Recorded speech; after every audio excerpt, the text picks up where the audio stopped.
Guys, I think our GM has been kidnapped. I think Jason Botterill has been kidnapped and replaced by his evil twin brother, Botterill Jason. What? Like Jason Botterill, he's not our GM anymore. After yesterday, I don't think that's our GM. I think he's been kidnapped. Like after the O'Reilly debacle with St. Louis, who would ever thought this dude knew how to make a trade? When he comes in, the 2020 trade deadline yesterday happened at 3 p.m. and this dude's coming in with these smart ass, brilliant ass trades that we gave up nothing for. So I woke up at like 11:30 a.m. yesterday, right? And I'm looking at I wake up, I'm like not awake yet. I'm like half asleep, looking at my phone, and like people are freaking out, right? And I'm looking around, and this is the first thing I see on Twitter. It reads, Ristolainen has been traded in exchange for Jonathan Marchessault. I'm sitting here like, holy shit, yes. Like, I was excited. Like, I would have loved this trade to happen. I know some people aren't big fans of trading Ristolainen train still, but I still wouldn't have minded that. If we could have traded Ristolainen for Jonathan Marchessault, I mean, fuck it, why not? But that obviously wasn't real, and I got pranked right off the rip. Like, I woke up and I got pranked. But then I saw the real trade. Wayne Simmonds from the New Jersey Devils in exchange for half of his salary cap, a fourth or fifth round pick conditional. The condition on the pick is if we make the playoffs, the fifth round pick becomes a fourth round pick.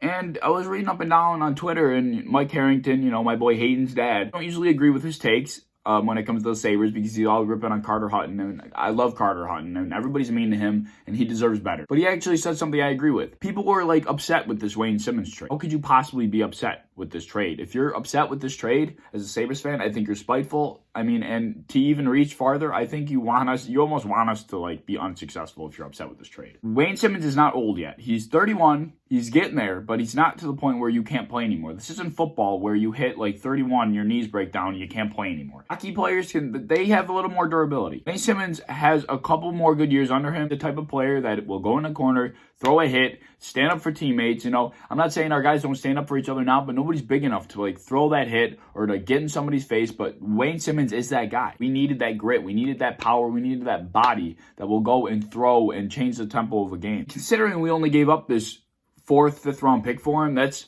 quite amazing in my opinion. So unless you really don't follow hockey, let me put into perspective how damn near meaningless this pick is. Since 2010, I went through all of the NHL draft lists in 2010 and went straight to the fourth and fifth round. There were nine players that like their name came up on the list, and I saw them and I'm like, they've made an impact in the NHL. They've done something for their team. They're a solid player and they're actually coming to be something. This list consists of Jonas Donskoy, who was drafted in 2010.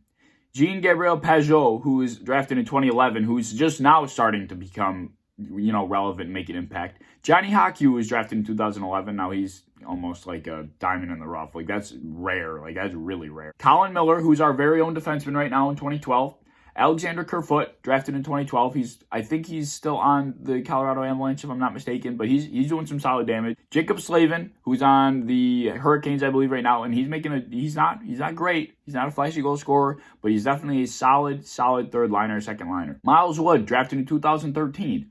He's on the New Jersey Devils right now. He's one of their few bright spots, along with Vertanen, I think his name is. That other kid, I can't remember the other kid's name. And, of course, Jack Hughes. Victor Arvidsson, who was drafted in 2014. He plays for the Nashville Predators.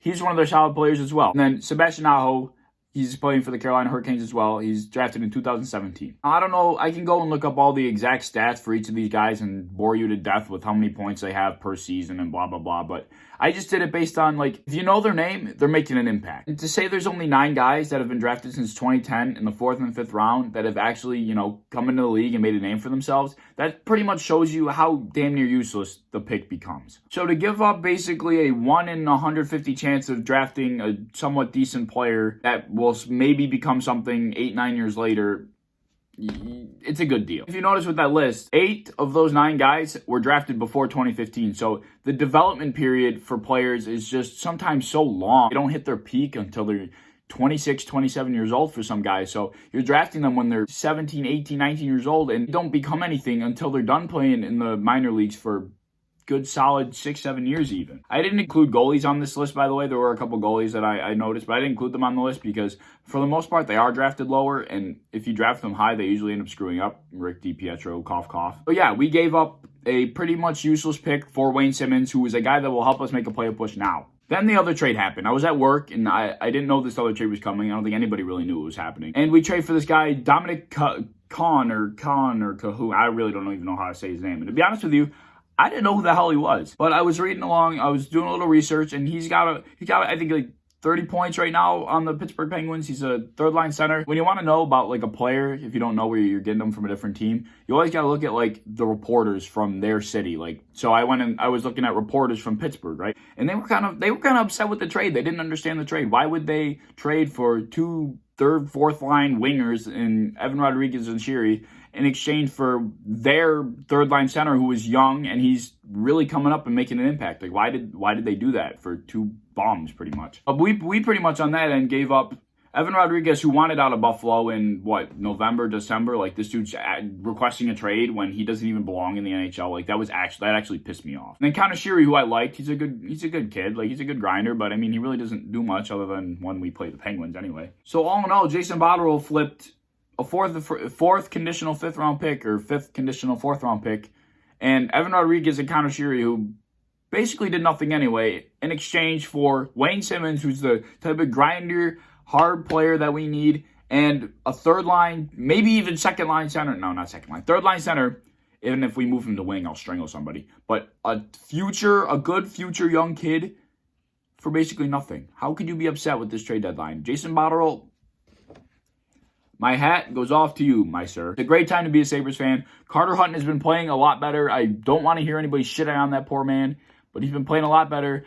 We're getting secondary scoring from freaking Kyle Oposo. He scored 2 goals in our win the other day. I don't even know. I can't even remember who he played, but he scored both goals and we won the game. Like, he's playing like he's getting paid right now, and I love it. If we have the secondary scoring, we are a dangerous team. So if you're a Sabres fan, be happy with the trades. We're making a push. We didn't give up 18 things for Vincent Trocheck like the Canes did. If I was a freaking Carolina Hurricanes fan right now, I'd be quite salty that we just gave up like a ton of capital for one guy. It's like they're in win now mode, but I don't think they're that good to be able to win now. So why get him? I don't think he makes your case any better. I'm so glad we didn't give up all capital for one guy. I would have been very upset if we did something like that. What we did was smart. We bought low and we spent damn near nothing. I could not be happier with this deadline. I think our future is only getting brighter with the moves that we're making. Jack Eichel's only getting better. Victor Olofsson's only getting better. And we're moving forward. No, I haven't made a video in a while, but I hope to continue making videos as more stuff happens with the Sabres and even the Bills. The Bills stuff is coming up. The Combine is starting up soon, so I'll be able to make videos based on that, and I'll keep those coming out. But thank you for watching. I appreciate your time. Let me know what you think about the trades, and I'll talk to y'all later.